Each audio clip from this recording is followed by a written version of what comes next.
Soy el testigo cero. Me encuentro sentado en un pequeño y modesto café en el centro de Puerto Príncipe. La capital del país más empobrecido del hemisferio occidental vive su tarde normal. A mi alrededor el mercado callejero respira con la energía inagotable de su gente. El calor es denso, casi palpable, mezclado con el olor a carbón quemado, a mango maduro y a la sal del mar cercano. Observo a las mujeres vendiendo frutas en las esquinas, acomodando sus productos sobre telas gastadas con las manos endurecidas por el trabajo diario. Sus voces se mezclan con el ruido de los motores viejos y las bocinas de los autobuses coloridos que cruzan las avenidas atestadas. Los niños, con sus uniformes escolares perfectamente planchados a pesar de las carencias, salen de las escuelas primarias riendo y corriendo por las aceras estrechas. Los trabajadores regresan a sus casas, secándose el sudor de la frente, caminando por laberintos de calles que suben por las colinas densamente pobladas. Es una tarde como cualquier otra, un martes ordinario que no presagia absolutamente nada. Levanto mi taza de café. El líquido oscuro apenas toca mis labios cuando la realidad tal y como la conocemos se quiebra para siempre. El suelo bajo mi silla deja de ser sólido.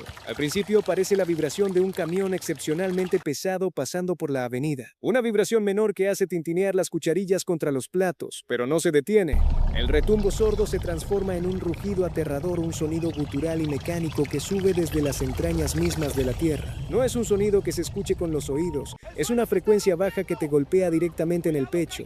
El café se derrama violentamente sobre la mesa de madera. El asfalto de la calle se ondula bajo mis pies como si la tierra firme se hubiera convertido de pronto en las olas de un océano enfurecido. A pocos kilómetros de aquí, en la sala de terapia intensiva de un orfanato local, una enfermera llamada Susan Westwood está a punto de vivir la prueba más grande de su vida. El edificio comienza a sacudirse con una violencia que desafía la física. Susan cae de rodillas. El suelo se mueve con tanta fuerza que intentar dar un paso es imposible. A su alrededor, las incubadoras y las cunas se deslizan por la habitación. Ella se arrastra por el piso, alcanza a 2 bebés de 9 meses y los cubre con su propio cuerpo. Intenta protegerlos con sus brazos mientras las paredes a su alrededor se agrietan con un sonido ensordecedor como si gigantes estuvieran rompiendo rocas junto a sus oídos. No puede mantenerse en pie, no puede correr hacia la puerta. Solo puede abrazar a los niños, cerrar los ojos y esperar que el techo no decida aplastarlos. En las calles el pánico estalla de forma instantánea. Los vendedores del mercado intentan correr, pero la gravedad misma parece haberse roto. La gente es arrojada al suelo. Los puestos de madera saltan por los aires y se hacen astillas. Los inmensos bloques de los edificios colindantes comienzan a crujir, gimiendo bajo una presión estructural para la que nunca fueron diseñados. El sonido de la tierra desgarrándose se mezcla con el sonido del hormigón estallando, y entonces el primer edificio se rinde. No se inclina lentamente como en las películas, no da tiempo a reaccionar, cae de forma vertical, aplastándose sobre sí mismo en décimas de segundo. Los pisos se apilan unos sobre otros como si fueran panqueques, atrapando instantáneamente a todos los que estaban dentro y a los que intentaban huir desesperadamente por las puertas y ventanas. 35 segundos. Ese es el tiempo exacto que dura la sacudida principal. 35 segundos de una violencia geológica pura, ciega e imparable. Cuando el movimiento finalmente cesa, un silencio espeluznante cae sobre la ciudad, pero dura solo una fracción de segundo. El aire se llena instantáneamente de un polvo gris, espeso y asfixiante que se eleva desde los escombros y bloquea por completo la luz del sol. La ciudad queda sumida en una penumbra artificial y polvorienta. Logro ponerme en pie tosiendo, sacudiéndome el polvo espeso que ahora cubre mi gabardina por completo. Parpadeo para despejar mis ojos y la ciudad que estaba mirando hace un minuto. El mercado vibrante, los autobuses coloridos, las escuelas de la esquina ya no existen. Puerto Príncipe ha quedado irreconocible, transformada en un inmenso océano de ruinas grises. Pero lo que el mundo entero está a punto de descubrir es que los horrores de esos 35 segundos no fueron lo peor que le ocurrió a esta nación. Lo peor apenas estaba comenzando. Las cifras finales son tan masivas que la mente humana lucha por comprenderlas. Cientos de miles de personas perdieron la vida de forma instantánea o en las horas posteriores. Cientos de miles resultaron con heridas graves, amputaciones y traumatismos. Más de 1,5 millones de seres humanos se quedaron literalmente con lo puesto, arrojados a la intemperie, sin hogar, sin agua potable, sin comida y sin una estructura estatal que los protegiera. Se le llamó el desastre natural más mortífero de nuestro siglo. Pero como testigo cero, mi deber es invitarte a observar los escombros con más detenimiento. Hay algo en esta tragedia que no encaja en la narrativa del simple desastre natural. Una falla tectónica liberó una energía masiva, sí. La falla de Enriquillo, que había estado acumulando tensión durante más de 2 siglos, finalmente se rompió a escasos kilómetros de la superficie. Pero la geología nos dice que un terremoto de esa magnitud no debería, bajo ninguna circunstancia moderna, aniquilar a tantas personas. En otras partes del mundo, como en California, en Chile o en Japón, movimientos telúricos de igual o mayor magnitud han golpeado zonas urbanas densamente pobladas y apenas han dejado un puñado de víctimas. Los edificios tiemblan, se agrietan, algunos colapsan, pero no se desintegran convirtiendo ciudades enteras en polvo. La masacre que estoy presenciando frente a mis ojos no fue obra exclusiva de la naturaleza. La diferencia real no estaba en las placas tectónicas. La diferencia estaba en lo que esta nación ya era antes de que la tierra empezara a temblar, y en lo que el mundo prometió hacer después, revelando una de las fallas más grandes, tristes y frustrantes en la historia de la humanidad y la ayuda internacional. Para entender por qué los edificios cayeron como castillos de arena, tenemos que viajar al pasado y mirar la historia profunda de este lugar. Este país no carece de recursos por un accidente geográfico o por un simple infortunio. Su vulnerabilidad fue construida meticulosamente a lo largo de los siglos. Fue la primera república negra del mundo, la primera nación en la historia de la humanidad en organizar una rebelión exitosa para liberarse de las cadenas de la esclavitud. Fue un triunfo monumental del espíritu humano. Pero el precio de esa libertad fue una condena económica implacable. El antiguo imperio europeo, tras perder el control total del territorio y de sus lucrativas plantaciones, regresó con buques de guerra. Exigieron a la nueva y empobrecida república una deuda de compensación astronómica bajo amenaza de un bloqueo militar absoluto que los aislaría del resto del mundo. Esta extorsión financiera sin precedentes ató a la nación a un ciclo de deuda perpetua. Imagina lo que eso significa para el desarrollo de un país. Durante generaciones, cada moneda que se producía, cada recurso que debía haberse invertido en infraestructura básica, en varillas de acero para los edificios, en cimientos sólidos, en hospitales modernos y en escuelas seguras, fue enviado al extranjero para pagar esa deuda histórica y legítima. Las décadas posteriores estuvieron marcadas por ocupaciones extranjeras, inestabilidad política crónica y dictaduras apoyadas desde el exterior que destruyeron y saquearon cualquier posibilidad de desarrollo institucional. El país fue despojado de sus recursos, de su estabilidad y de su futuro. Por lo tanto, cuando la falla tectónica finalmente se rompió, liberando la inmensa energía acumulada bajo la corteza terrestre, golpeó a un país que ya carecía de las defensas más básicas. No había armadura, no había escudo. Caminando por estas calles cubiertas de ruinas veo los restos de las escuelas públicas. En el barrio de Delmas, cuando empezó el temblor, las aulas estaban llenas. Los profesores gritaron a los niños que se refugiaran bajo las mesas, siguiendo los instintos básicos de supervivencia. Pero el edificio no les dio tiempo. El techo colapsó en apenas 2 segundos. Un aula entera desapareció bajo el hormigón. Cuando te acercas a examinar los escombros de esas escuelas, la tragedia se vuelve predecible y dolorosa. Eran simples bloques de cemento apilados. El hormigón estaba mezclado con demasiada arena y muy poco cemento real. No había varillas de acero corrugado en su interior que le dieran flexibilidad a las columnas. No existían códigos de construcción antisísmicos en la ciudad. En una nación ahogada por la inestabilidad y la falta de recursos estatales, la planificación urbana rigurosa era un lujo inalcanzable. Se construía con los materiales más baratos posibles, sin inspecciones, sin ingenieros estructurales, intentando simplemente tener un techo sobre la cabeza. La pobreza estructural obligó a la población a construir sus propias trampas mortales. Incluso la arquitectura del poder se desmoronó, demostrando que nadie estaba a salvo. El Palacio Nacional, con sus icónicas y majestuosas cúpulas blancas que representaban el orgullo del Estado, colapsó lentamente sobre sí mismo levantando una inmensa nube de polvo que se vio desde toda la capital. Los ministerios clave, el edificio del Parlamento, las sedes policiales cayeron. En el espacio de 35 segundos, la nación perdió su capacidad operativa. No había un gobierno estructurado para coordinar la respuesta de emergencia. Los líderes políticos estaban atrapados, incomunicados o muertos. En los barrios más pobres y densamente poblados, como Cité Soleil, la situación era aún más dantesca. Las casas de bloques y techos de zinc estaban construidas en las laderas de las montañas, tan pegadas unas a otras que no había calles reales, solo callejones peatonales.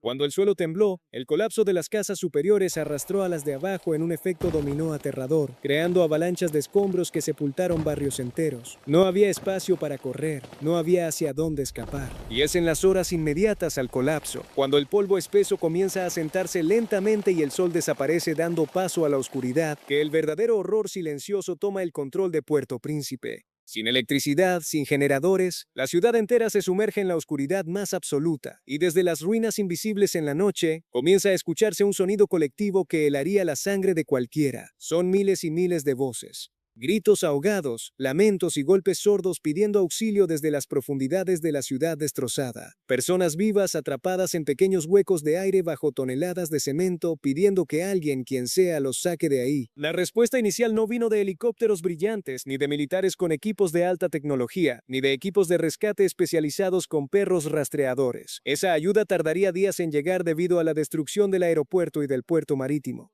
La primera y más heroica respuesta vino de los propios vecinos. A la luz de la luna, y con la poca iluminación que daban los faros de los autos que no habían sido aplastados, hombres, mujeres y niños se convirtieron en rescatistas. Excavaban con las manos desnudas en la oscuridad. Vecinos desgarrándose las uñas, sangrando, usando palos de madera y varillas de hierro retorcido como palancas improvisadas para intentar levantar placas de cemento que pesaban toneladas. Buscaban desesperadamente a sus hijos, a sus hermanos, y muchas veces arriesgaban su vida arrastrándose por túneles inestables para salvar a perfectos extraños. Los hospitales que milagrosamente aún quedaban en pie se desbordaron en cuestión de minutos. Los heridos llegaban en oleadas interminables. Llegaban caminando cubiertos de polvo blanco, pareciendo fantasmas en la noche. Llegaban en brazos de sus familiares.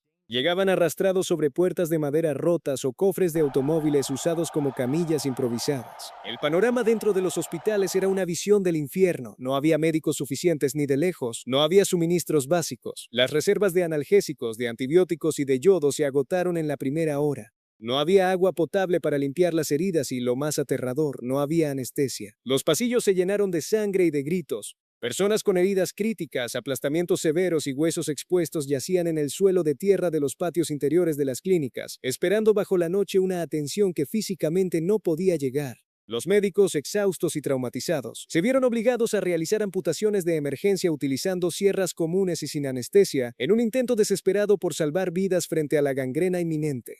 Las calles aledañas a los hospitales se convirtieron en salas de espera y, tristemente, a medida que pasaban las horas, en morgues a cielo abierto. El terror psicológico no cesaba. La tierra, lejos de calmarse, seguía rugiendo. Durante la primera noche y los días siguientes, docenas de réplicas violentas sacudieron la ciudad. Cada vez que el suelo emitía ese retumbo profundo, los sobrevivientes gritaban y huían despavoridos hacia los pocos espacios abiertos que quedaban. Nadie, absolutamente nadie, se atrevía a dormir bajo un techo, ni siquiera en las casas que parecían intactas. Los parques, las plazas, los estacionamientos y las calles se llenaron de familias enteras durmiendo a la intemperie. El miedo constante de que el suelo volviera a abrirse bajo ellos o de que una pared restante los aplastara mientras dormían creó un trauma psicológico colectivo que marcaría a toda una generación. Con el paso de los días, el problema de los fallecidos se volvió inmanejable. El clima tropical aceleraba la descomposición. El olor a muerte llenó cada rincón de la capital. Las autoridades, desbordadas, sin morgues funcionales y enfrentando una crisis sanitaria de proporciones bíblicas, tuvieron que tomar decisiones desgarradoras. Recurrieron al uso de maquinaria pesada para abrir fosas comunes en las afueras de la ciudad. Camiones de volteo llenos de cadáveres sin identificar vertían su carga en inmensas zanjas. Decenas de miles de personas fueron enterradas sin nombre, sin registro, sin que sus familias supieran jamás dónde estaban, robándoles la posibilidad humana de un funeral y una despedida. Y entonces, frente a las imágenes dantescas transmitidas en directo por todas las cadenas de noticias del planeta, el mundo entero reaccionó. La solidaridad internacional fue, en apariencia, abrumadora y sin precedentes. Presidentes de todo el globo dieron discursos de apoyo. Las fuerzas militares enviaron buques, hospital y soldados. Se organizaron teletones globales donde celebridades pedían ayuda a la población, y el dinero fluyó. Se recaudaron miles de millones de dólares en donaciones destinadas a la reconstrucción. Más de 9.000 millones de dólares. Piensa en esa cifra por un momento. 9.000 millones de dólares. Una inyección de capital monumental que debería haber sido más que suficiente para transformar radicalmente el país. Suficiente para limpiar cada escombro, dotar al país de infraestructura resistente a sismos, reconstruir hospitales modernos con tecnología de punta, pavimentar calles y devolverle la dignidad y la esperanza a su gente mediante viviendas seguras. Pero la ejecución de esa ayuda internacional reveló una fractura institucional inmensa y se convirtió en una tragedia paralela. De esos miles de millones de dólares, la inmensa mayoría jamás fue gestionada en coordinación con el gobierno y las instituciones locales. Argumentando la debilidad, la falta de capacidad técnica y la inestabilidad histórica del Estado, la comunidad internacional, las potencias extranjeras y las grandes organizaciones privadas decidieron administrar los inmensos fondos por su propia cuenta. El país fue tratado, a efectos prácticos, como un territorio sin soberanía. El resultado fue un caos logístico y administrativo sin precedentes. El aeropuerto internacional, con una sola pista funcional, se saturó de aviones llenos de equipos de rescate no solicitados, periodistas y suministros que no se podían descargar, mientras los aviones que traían suministros médicos urgentes tenían que sobrevolar horas o desviarse a otros países. Miles de organizaciones no gubernamentales aterrizaron en el terreno. Cada una llegó con su propia agenda, con su propio personal, con sus propios proyectos y sin ningún tipo de plan centralizado. Se convirtieron en pequeños gobiernos paralelos. Se duplicaron esfuerzos en ciertas zonas visibles y fotogénicas, mientras barrios enteros en las afueras quedaban completamente en el olvido, sin recibir una sola botella de agua o una lona para cubrirse de la lluvia. Pero lo más indignante es a dónde fue a parar realmente el dinero. Una enorme porción de esos 9.000 millones de dólares jamás se convirtió en ayuda directa para los haitianos. Se diluyó en burocracia. Se gastaron fortunas en altos salarios para consultores extranjeros, en alquileres de casas de lujo y oficinas blindadas en las zonas exclusivas que no sufrieron daños, en inmensas flotas de vehículos todoterreno de último modelo y en costosos estudios de viabilidad que no llevaban a ninguna parte. Muy poco de ese inmenso capital se tradujo en ladrillos, en cemento de calidad, en acero, en viviendas permanentes o en escuelas reales para los sobrevivientes. El dinero que el mundo donó para reconstruir la nación se quedó en su mayor parte atrapado en el laberinto administrativo internacional y en los gastos operativos de las propias organizaciones. Hubo organizaciones inmensamente reconocidas a nivel mundial, de las cuales se esperaba la mayor eficiencia, que recaudaron cientos de millones de dólares apelando emocionalmente a esta tragedia, prometiendo construir vecindarios totalmente nuevos. Años más tarde, investigaciones independientes de periodistas revelarían la cruda verdad. Con todo ese capital multimillonario, apenas lograron construir un número ridículamente bajo de casas permanentes. Apenas unas cuantas. Haití se convirtió en un trágico experimento de ayuda humanitaria descoordinada, un escaparate donde las buenas intenciones globales chocaron de frente con la ineficacia burocrática, la falta de transparencia y la arrogancia de ignorar a las instituciones locales. Y mientras la burocracia internacional celebraba reuniones y elaboraba informes sobre el progreso en las calles destrozadas, los sobrevivientes enfrentaban realidades implacables. Más de 1 millón de personas fueron ubicadas en inmensos campamentos de refugiados. Lo que debían ser tiendas de campaña temporales para emergencias de unos pocos meses, se convirtieron en hogares permanentes durante años enteros. Nacieron inmensas ciudades de lona, plástico y madera contrachapada, expuestas de forma brutal a los elementos. Cuando llegaba la temporada de huracanes, las lluvias torrenciales y los vientos destruían constantemente lo poco que estas familias habían logrado recuperar, convirtiendo los campamentos en lodazales invivibles. Detrás de las cifras y los reportes financieros están las historias que rompen el alma. La historia de Fabiola es el reflejo de miles de madres. Ella pasó 2 días agonizantes atrapada bajo los escombros de su propia casa en la oscuridad, sin agua, escuchando los quejidos de sus vecinos apagarse uno a uno. Al ser finalmente rescatada por un equipo de vecinos cubierta de polvo y herida, su primera y única pregunta fue por sus 3 hijos. Sus hijos estaban en la escuela cuando el suelo tembló, esa misma escuela que colapsó en 2 segundos. Fabiola comenzó una búsqueda desesperada por los hospitales y campamentos improvisados. Tardó semanas de agonía y desesperación en descubrir que 2 de sus hijos habían sido rescatados milagrosamente y estaban a salvo, aunque heridos. Pero al tercer hijo nunca lo encontraron. Su nombre se sumó a la inmensa lista de desaparecidos bajo el hormigón. Tiempo después, ella declaró que lo más difícil de todo no fue el dolor físico o el terror del encierro bajo los escombros. Lo más destructivo para su alma fue salir viva y tener que enfrentarse a reconstruir una vida de la nada, viviendo bajo un toldo de plástico caliente, sabiendo que la ayuda prometida por el mundo entero no llegaba y que una parte de su corazón había quedado enterrada para siempre bajo un edificio que jamás debió haberse derrumbado. Niños como el pequeño Peterson representan otra herida profunda de este desastre. A los 4 años de edad, Peterson perdió a toda su familia. Su casa colapsó sobre ellos. Despertó días después en un hospital de campaña, rodeado de extraños hablando idiomas que no entendía, con un brazo amputado y sin saber su propio apellido. Decenas de miles de niños como él quedaron huérfanos de la noche a la mañana. Crecieron en estos campamentos de lona, moviéndose de un refugio a otro. Una generación entera marcada por el trauma más absoluto, creciendo en la incertidumbre constante, sin acceso a una educación continua, sin un hogar estable y sin la red de seguridad de una familia. Pero la vulnerabilidad extrema trajo aún más dolor, de una forma que nadie esperaba. 10 meses después del devastador sismo, cuando el país aún intentaba limpiar los escombros, una epidemia letal barrió la nación. El cólera.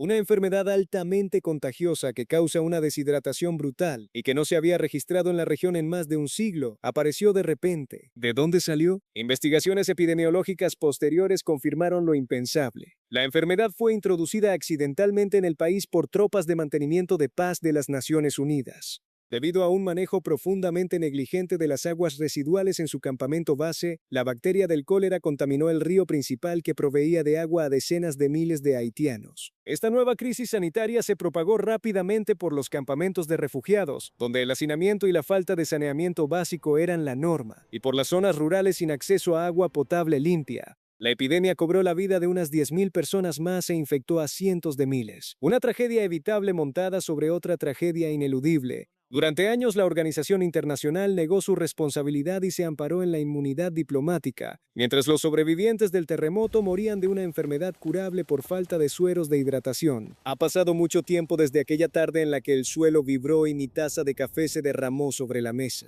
Cuando recorro hoy estas mismas calles como testigo cero, aún puedo ver las profundas cicatrices físicas y emocionales. A pesar de los miles de millones de dólares donados, todavía hay estructuras en ruinas en el centro de la ciudad. Son monumentos silenciosos y grises a la ineficacia de la reconstrucción y a las promesas rotas. Las visiones de una capital nueva, moderna y resistente a los sismos se desvanecieron lentamente en los despachos de los burócratas internacionales. El inmenso vacío dejado por la falta de un Estado fuerte, por instituciones debilitadas y por una reconstrucción real que empoderara a la población, fue llenado inevitablemente por la desesperación, la pobreza crónica y la violencia. Las calles que debían estar llenas de grúas construyendo el futuro, hoy son escenario de inestabilidad política aguda. Años más tarde, un nuevo sismo de una magnitud casi idéntica volvió a sacudir otra región del país. Y tristemente, la historia demostró que las lecciones fundamentales y dolorosas del pasado no se habían aprendido, o más bien, no se habían querido aplicar. Más de 2.000 personas volvieron a perecer bajo estructuras frágiles.